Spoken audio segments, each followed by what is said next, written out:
Imagina um profissional com 10 anos de carreira, sendo afastado de seu emprego por 30 dias, após ser diagnosticado com ansiedade generalizada pelo psiquiatra. Pois bem, um dos motivos foi tentar prever ou controlar aquilo na qual não se tinha controle, a vontade e os interesses das pessoas ao seu redor. Com o afastamento temporário, decidiu-se fazer aquilo que sempre quis: realizar operações especulativas de day trade em contratos futuros de mini índice do Ibovespa. Mesmo sabendo que este tipo de negociação traz consigo um potencial de grandes perdas financeiras, inclusive perder até o dinheiro que ainda não tem. Pois se trata de operações que utilizam alta alavancagem com margem de garantia baixas. Colocou em sua cabeça dura que isso seria sua terapia, e a justificativa era querer treiná-la para aceitar a natureza das coisas e parar de se culpar por aquilo que lhe fugia à alçada.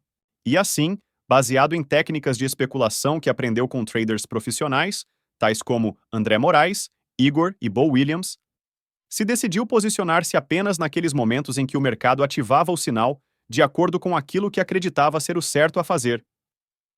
Em sua cabeça, só se tinha um objetivo: controlar aquilo que poderia controlar, e se a vontade do mercado se alinhasse com sua vontade, era seguir a tendência, até que o soberano demonstrasse ao contrário. As perdas são inevitáveis, mas saber a hora de parar não. O interessante disso tudo é que sempre haverá motivos para vender e ou comprar o mini índice, esperando que esse valorize e desvalorize. Se não fosse assim, o mercado de renda variável não existiria. Certo dia, entrou numa posição, foi uma tendência forte de alta, daquelas que não acontecem todos os dias, mas no início dessa, o mercado estava bem indeciso e com sinais claros de consolidação, apresentando vieses tanto para comprar quanto para vender.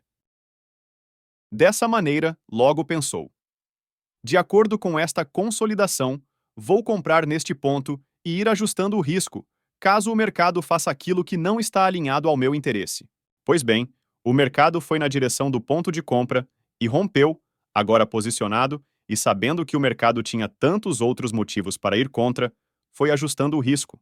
Entre rompimentos, ou seja, novos topos sendo formados com novos fundos sendo testados, o risco foi diminuindo à medida que esse ficou zerado e depois a posição entrou na zona do lucro.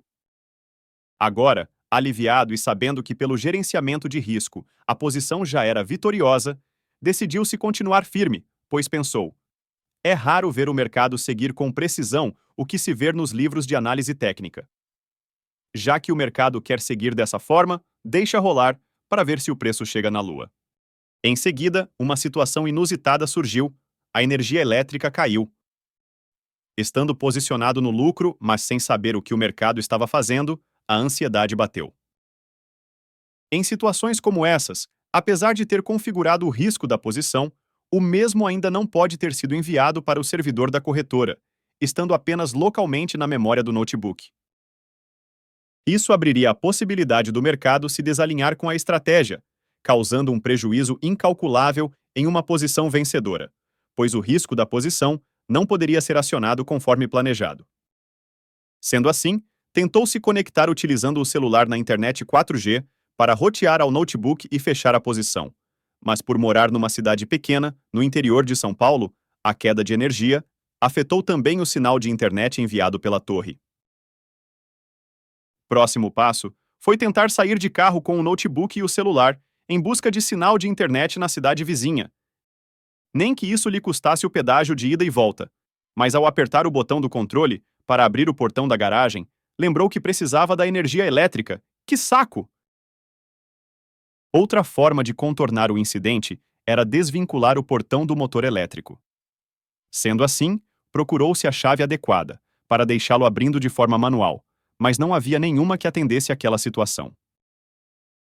Droga!